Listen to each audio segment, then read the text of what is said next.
Bonjour tout le monde, me revoici pour un épisode podcast créatif, multi-technique. Donc je vais vous parler de broderie, de couture et de crochet. Je ne vous parle pas de tricot puisque j'ai fait un épisode un petit peu long là dernièrement d'1h25 qui était censé être un épisode court. Côté présentation, si vous ne me connaissez pas, je suis Laetitia, alias Au fil des pages by Ticia. Et puis, je vais partir directement dans ma petite intro gourmande. J'ai une tasse de thé oolong. Alors, c'est un thé semi-oxydé. Et celui-ci, c'est le thé des songes de chez Palais des Thés, donc qui est composé de citron, de pétales de fleurs, donc de la cartame, de la mauve et de la lavande. Et donc c'est idéal pour s'offrir une pause relaxante, donc parfait en ce dimanche après-midi. Ce délicieux oolong aux notes subtilement acidulées est rehaussé de pétales de lavande et de mauve. Voilà, c'est un thé de chez Palais des Thés où j'ai récemment fait quelques achats gourmands puisque je suis assez grande consommatrice de thé et que j'ai découvert récemment cette marque. Et lorsqu'on fait une carte, on a 10% à utiliser dans les 2 mois. Donc là, ça arrivait à expiration, donc j'en ai profité. Voilà pour le thé. Quant au chocolat, j'ai fait un petit peu classique. D'ailleurs, je me dis, il y a une thématique blanc aujourd'hui, puisque j'ai un Raffaello, donc la petite amande enrobée de noix de coco. Voilà. Et je vais donc m'empresser de la déguster. Alors j'espère pour vous que les moments où vous me regardez, c'est également un moment de détente. C'est le cas pour moi. Voilà, je me pose, je viens parler avec vous de créatif, de ce que j'ai fait, de ce que j'ai envie de faire.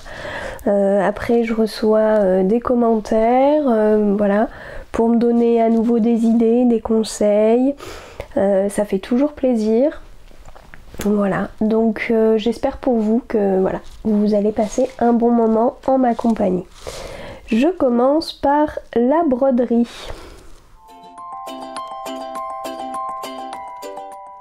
Alors en broderie, ça remonte un peu, je crois que c'était avant Noël. Je suis sur Instagram Julie Jolie Songe et elle avait proposé un mini défi avec 3 petits modèles. Donc voici le premier, hop, qui est une couronne de fleurs avec 3 cœurs au milieu. J'ai décidé, alors elle avait montré un modèle que j'avais trouvé magnifique justement sur coton rouge et brodé en blanc. Donc voilà, la fille qui a zéro créativité. Mais enfin oui et non, c'est vraiment que je le trouvais très très joli comme ça, très épuré, et puis ça faisait très Noël. Bon bah on est après Noël mais c'est pas grave, ça fait quand même voilà, très très traditionnel comme broderie. Et puis bah j'ai de quoi faire une petite cousette avec, donc je vais voir ce que j'en fais. Après, donc ça c'était le premier des 3 motifs.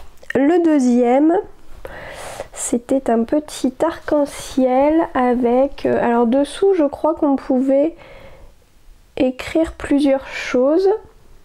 Donc voici mon arc-en-ciel sous lequel j'ai décidé d'écrire Happy. Alors je ne sais pas si vous voyez, mais en fait il y a une alternance de points d'un arc à l'autre. Voilà, alors entre temps c'est magnifique, le soleil a décidé de faire une apparition. Bon, voilà, ça c'était le deuxième petit modèle. Et le troisième, je ne l'ai pas encore brodé, mais je vous le montre. C'est assez floral. Donc, comme vous voyez, côté technique, je l'ai imprimé sur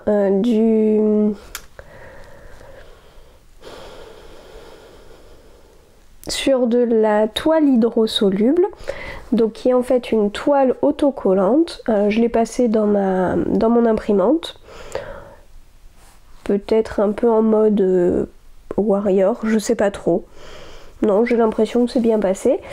Donc d'un côté, après j'enlève le film, d'ailleurs ça hop, peut-être que vous allez le voir, c'est autocollant. Donc je brode comme ça, le dessin déjà est bien dessiné, j'ai pas besoin de m'embêter à le décalquer. Je le brode et après je le fais tremper, il me semble que c'est 15 minutes dans l'eau froide. Ça se dissout, on frotte un petit peu autour des points et puis bah voilà, le résultat ça donne une broderie parfaite. Enfin parfaite.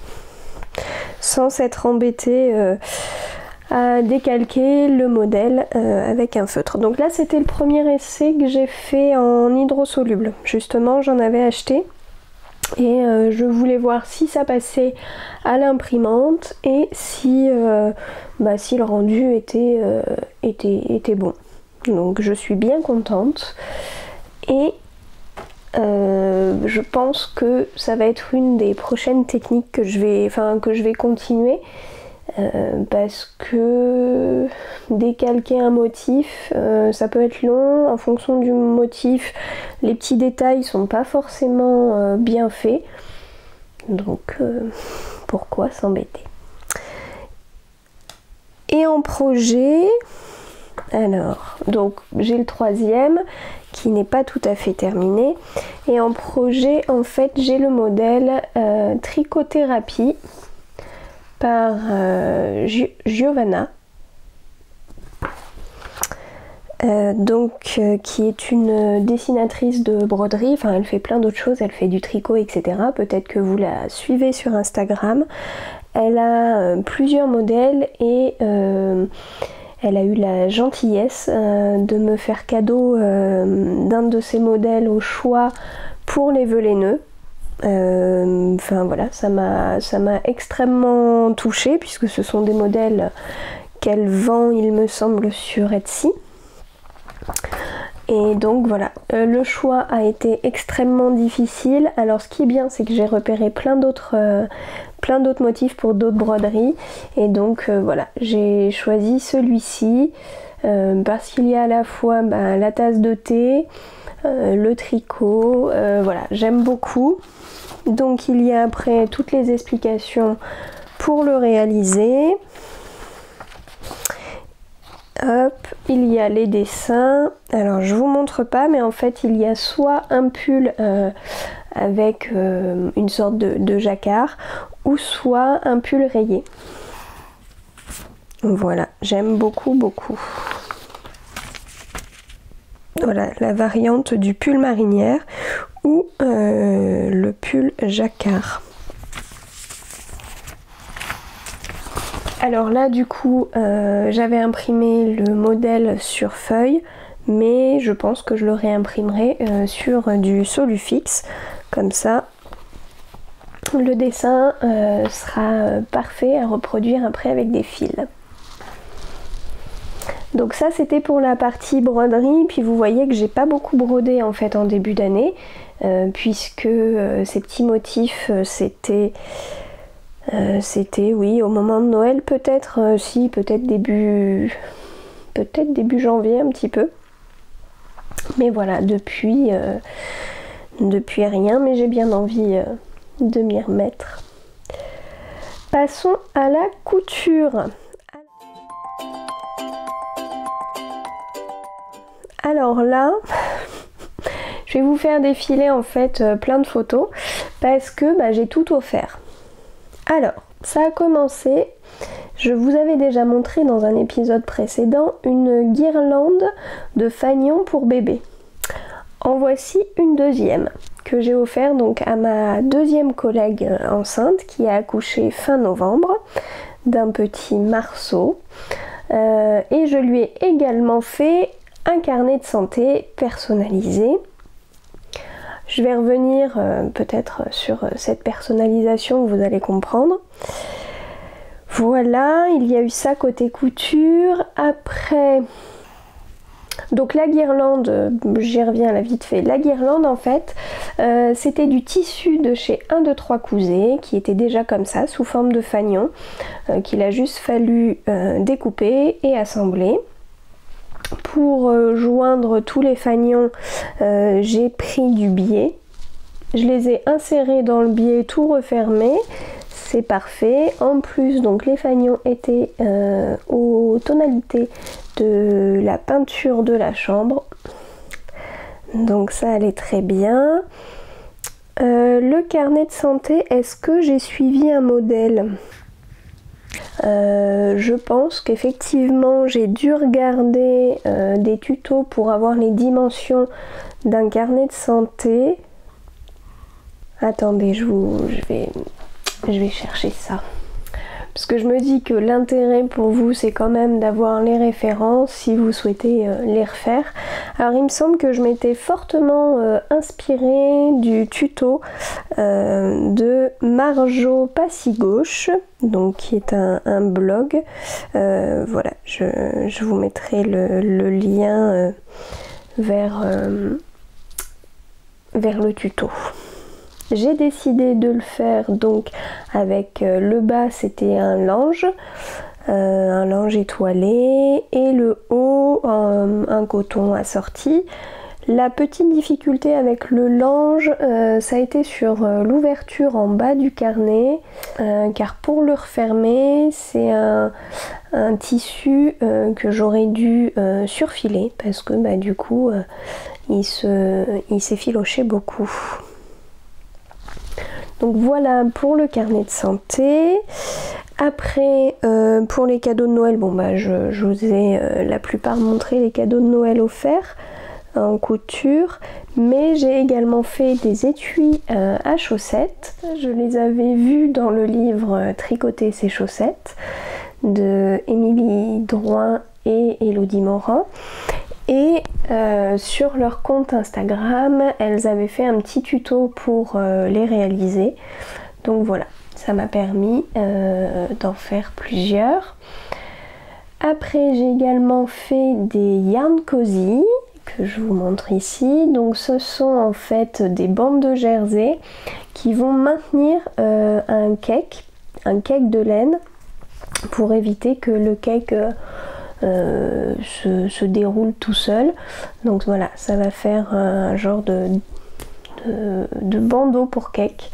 Donc là j'ai suivi le tuto de Lucie 3615 Kumquat qui est très bien expliqué. Elle vous montre comment le faire à la surjeteuse. Après j'ai également fait un petit pochon origami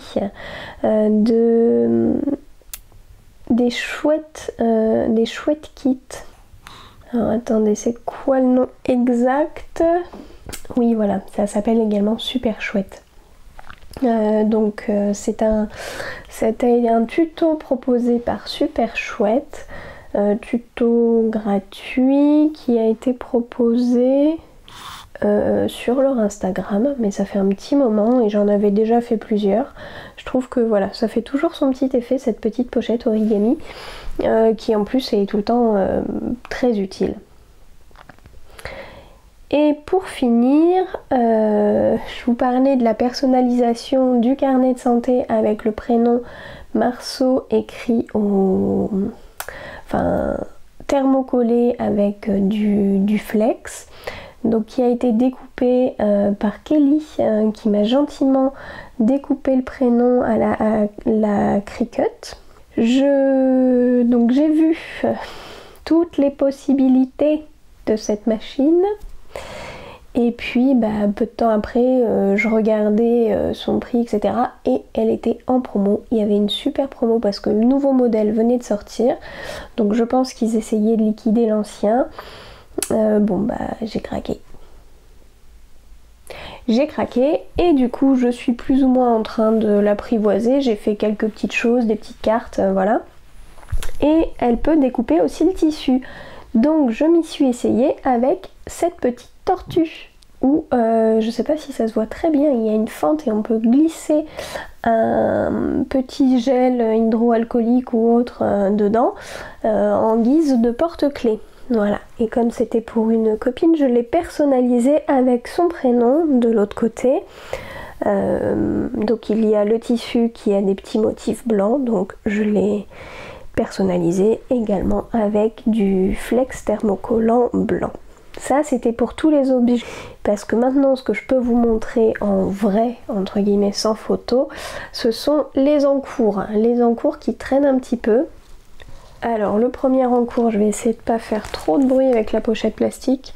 En fait je vous montre, il y a tout dedans.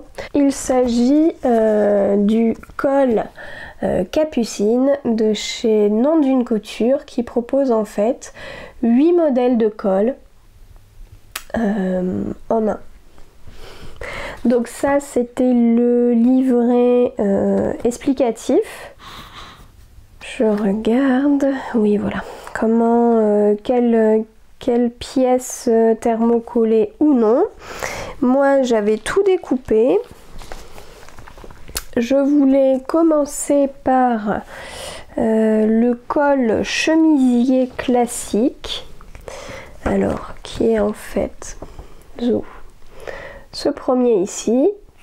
Voilà, je vous montre les autres. Donc ils sont vraiment tous très sympathiques. Et je voulais le faire, alors en fait c'était plus un genre de petit test, dans un coton bleu marine, assez fin, parce que je pense que, voilà, vous voyez à travers. Donc j'avais commencé à tout découper, il fallait je crois que je découpe le thermocollant. Je me suis arrêtée un peu à ce moment-là et puis je me suis rendu compte que je n'avais pas découpé toutes les pièces, qu'il y a des pièces qui se découpent en double, ce qui est assez logique, hein, le dessous et le dessus d'un col par exemple. Mais je ne l'ai pas fait.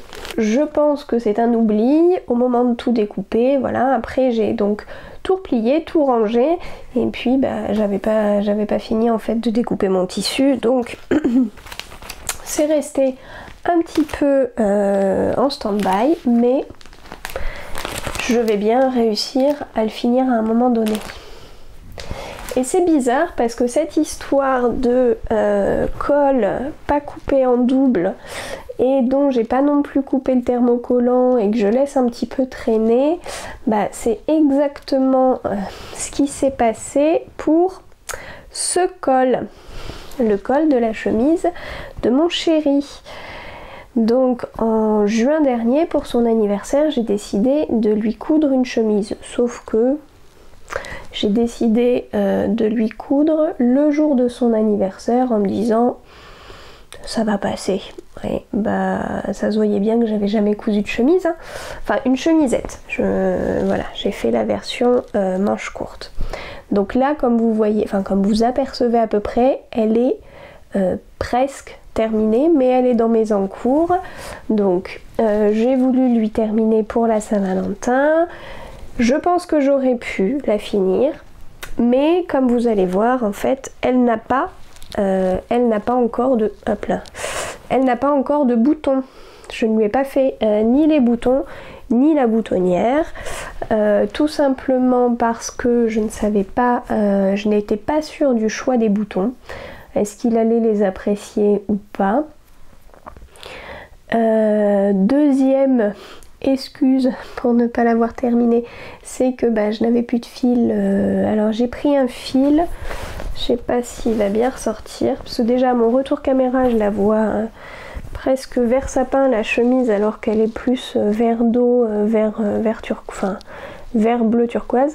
Donc le fil, en fait j'ai pris un fil bleu turquoise et je suis arrivée au bout de la bobine, donc j'ai bien peur de ne pas avoir assez de fil pour faire la boutonnière en 5 boutons. Bref. Donc, hop, je vous la montre de dos. Est-ce que j'ai un peu de recul? Non, pas trop. Voici le dos.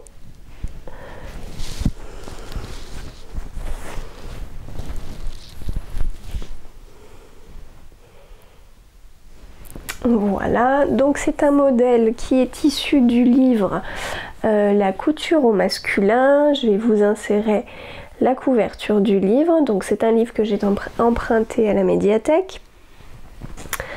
Et j'avais choisi de faire le modèle de la chemisette.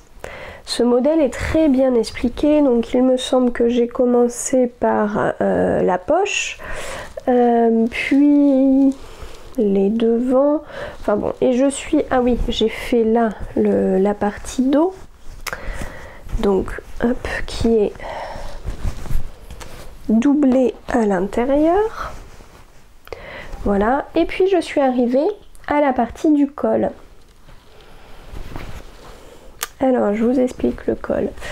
Le col dans le livre, en fait, vous avez, je crois, 5 modèles de chemises, avec des explications à la fin du livre qui renvoient à chaque chemise en particulier. Mais entre les deux, vous avez plusieurs pages avec des explications en photo sur les étapes, comment faire un col, comment monter les manches, etc.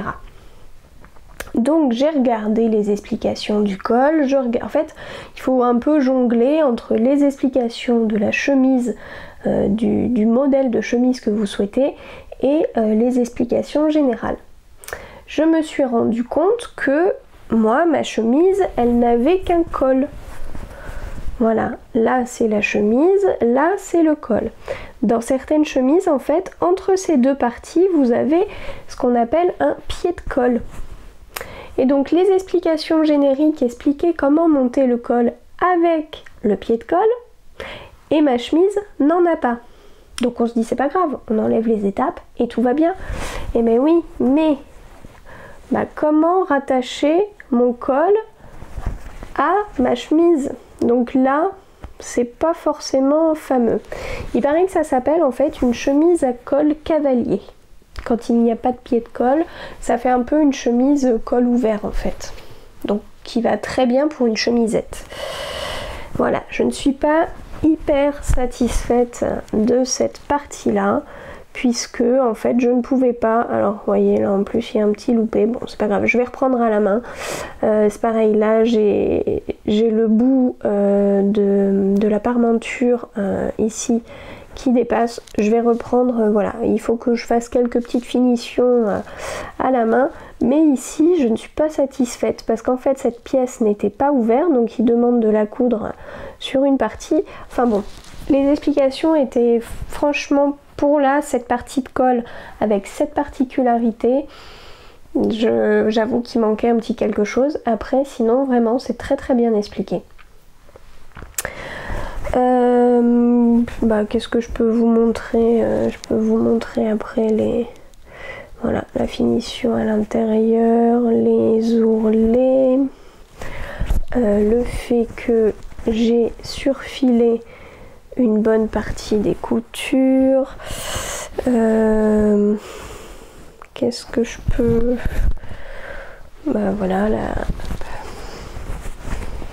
la parmenture qui est thermocollée. Voilà, jusqu'en bas. Et justement, en fait, voilà, cette chemise, je l'avais un peu abandonnée au mois de juin, puisque j'avais coupé un seul col, et pas deux. Et je n'avais pas encore coupé le thermocollant. Je n'avais pas eu le temps de tout couper, donc pour l'anniversaire, c'était foutu. Vous me direz pour la Saint-Valentin, ça l'est aussi. Enfin oui et non, parce que je lui ai offert en lui disant je te laisse le choix des boutons. Donc il a choisi ses boutons. Je vais voir pour le fil si j'en ai assez. Et puis bah voilà, je vais bientôt lui finir sa chemisette, comme ça il pourra la mettre au beau jour. Ce qui est bien, et ce que j'ai pensé, c'est qu'il me reste un petit peu de ce tissu. Et alors si vous faites le rapprochement avec mon encours précédent, je me vois bien faire un petit col, en fait avec la chute de sa chemise. Je sais pas si ça pourrait le faire. Mais je me dis que ça peut être franchement sympa des fois pour une soirée, quelque chose comme ça, qu'il y a un petit rappel de mon col à sa chemise. Voilà, je sais pas, dites-moi ce que vous en pensez, est-ce que ça fait un petit peu trop ringard, est-ce que ça fait un peu cucu, ou pourquoi pas quoi. Après, dans tous les cas je pense que je le ferai. Est-ce que je le porterai au même moment qu'il mettra sa chemisette, ça je sais pas, parce qu'il y a aussi le fait que faut trouver peut-être un petit peu avec quoi porter ce col qui va plutôt sous des, je dirais des petits pulls, petits hauts manches longues. Lui c'est plutôt une chemisette. Donc côté saison, je pense qu'on va peut-être pas être forcément raccord. Voilà pour la couture. Allez, je vais passer au crochet.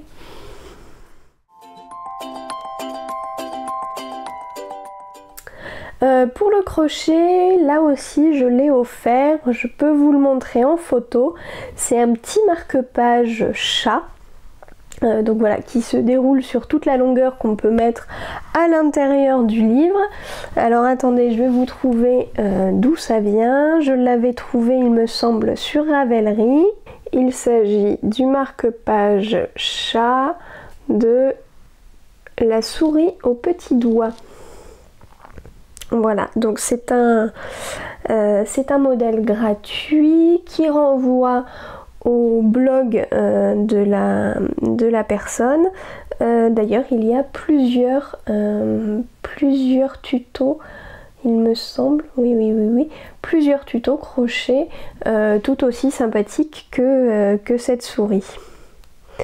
Donc moi je l'ai crocheté dans un coton blanc tout simple. Voilà, je trouve que c'est marrant ce petit chat écrasé dans un livre. Côté en cours, j'en ai deux. Un dont je peux vous parler, mais je l'ai oublié. Bon je vais le chercher. Donc me revoici avec mon encours qui ressemble pas à grand chose parce qu'en fait voilà, en fait je peux vous le montrer, il est comme ça, il y a plein de bouts de fil partout. On est d'accord, c'est pas très joli. Il y a en fait, alors c'est de quel côté? Oui, c'est de ce côté. Il y a des alternances de coton et la forme, voilà, je ne sais pas si j'arrive bien à vous le montrer. Là normalement, parce que j'ai fait une petite modification, je vais vous en parler. Normalement là il y a une petite vaguelette et deux petites oreilles. Est-ce que vous voyez un petit peu à quoi ça peut ressembler? Franchement je pense pas, hein. Vu comme ça, moi je ne saurais absolument pas. Mais en fait, ça vient de cette boîte. Donc qui est un kit qu'on m'a offert, mais il y a beaucoup, enfin il y a plusieurs années. Je crois que je commençais à me mettre au crochet, donc voilà. Et je m'étais pas sentie de le faire de suite. Et puis là, je le vois dans mon placard avec mes pelotes. Je me dis, bah mince, tiens, j'ai pas de projet crochet en ce moment. Est-ce que ce serait pas cool que je me lance là-dedans? Donc en fait, c'est un kit qui avait été acheté chez Ziman. Alors moi, j'en ai pas près de chez moi. À l'intérieur, donc comme vous voyez, il y a tout, il y a le rembourrage. Normalement en fait c'est une chouette, un hibou avec un dos et le dos des ailes en feutrine. Donc dans la boîte il y a même le carré de feutrine pour le dos. Je pense qu'avec la quantité de fil, donc là si vous voulez j'ai brodé, j'ai crocheté le devant, sauf que, bon j'y reviens après pour les explications. Bref, en gros j'ai crocheté la partie et l'autre partie, bon j'ai pas fait les ailes, mais en termes de coton il me reste tout ça pour la couleur principale.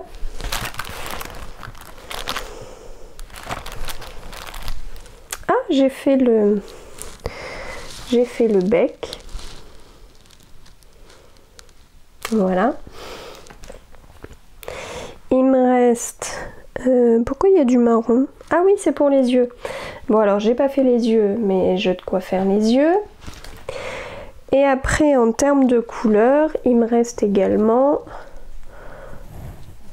hop, tout ça. Le rose, c'est principalement pour l'intérieur des ailes.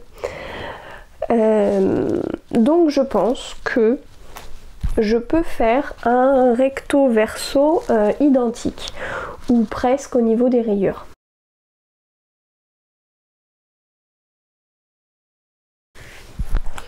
Petite interruption de ma chienne. Donc, je n'ai pas très envie de mettre la feutrine, puisqu'il me reste assez de fil pour faire un recto verso. Ça, c'est la première chose. La deuxième chose, c'est que en suivant les explications, alors je comprends pourquoi je n'ai pas voulu me lancer quand j'étais débutante. Là, vous avez les explications.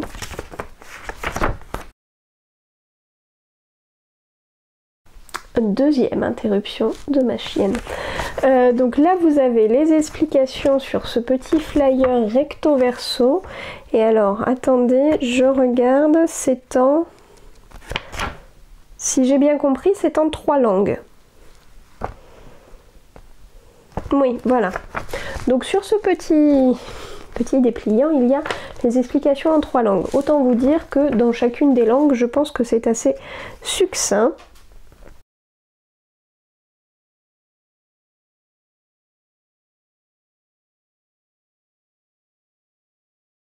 Troisième interruption de ma chienne.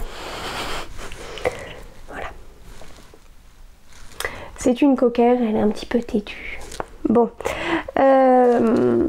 Pour les explications, alors ce qui est très bien, c'est qu'il y a des explications en français, sauf que je pense que côté traduction, je pense que Google Traduction aurait largement fait mieux. Et vous avez un magnifique diagramme comme ceci. Voilà. Sauf qu'on est d'accord que cette forme, bah alors, qui je suppose en fait est cette forme.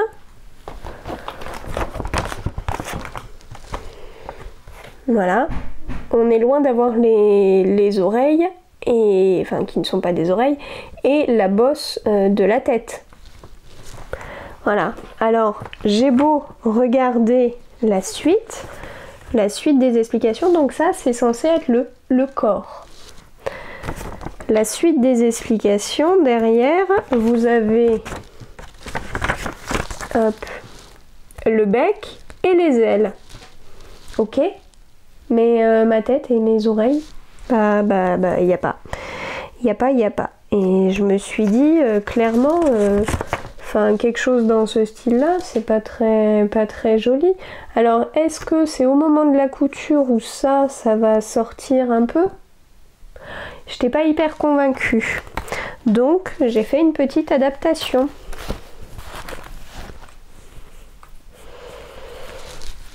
Et sur mon dernier rang, j'ai décidé... Alors, attendez, je suis en train de perdre mon fil. Qu'est-ce que j'ai fait d'ailleurs? Oui, j'ai décidé en fait sur les 2 dernières mailles de crocheter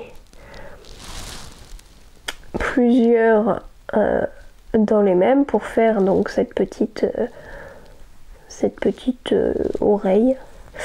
Et pareil, là au milieu, j'ai décidé en fait de crocheter plusieurs mailles serrées dans une maille, histoire de faire un arrondi.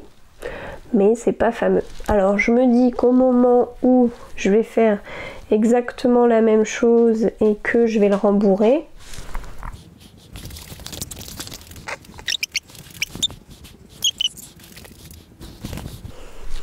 toujours ma chienne. Donc je me dis que quand je vais faire la deuxième face et que je vais faire le rembourrage, sans doute que déjà l'effet qui se replie sur lui-même, ça sera enlevé. Et peut-être que ça fera... Non mais là t'es un petit peu relou quand même. Allez.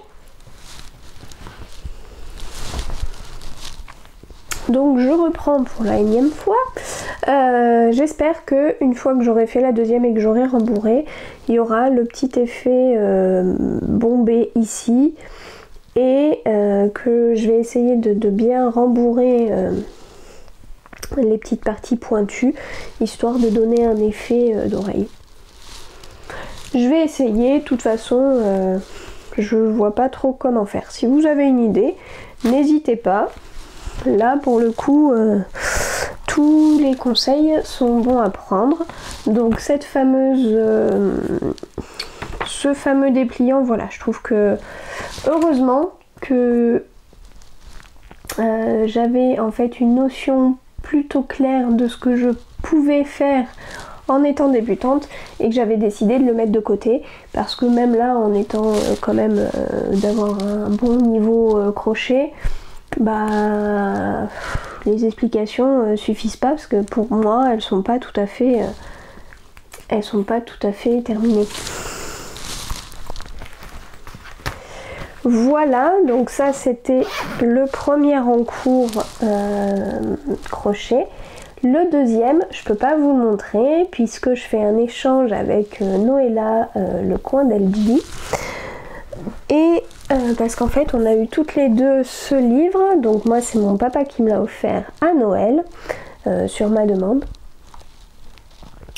Donc un livre avec des modèles vraiment adorables. Je vais vous en montrer quelques-uns. Peut-être que vous le connaissez hein, parce qu'il n'est pas très récent, je crois. Attendez, je regarde. Ah si, il est sorti en avril 2021. Donc il y a les ours de la couverture. Il y a ce petit hamster trop mignon.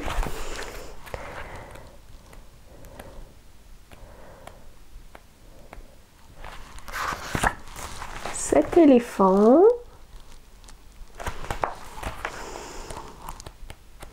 Bon, il y en a plein, je vous en montre quelques-uns. Il y a cette jolie belette.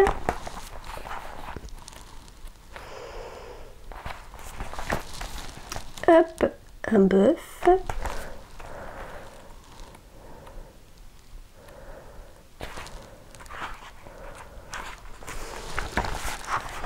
Hop, une jolie lapine.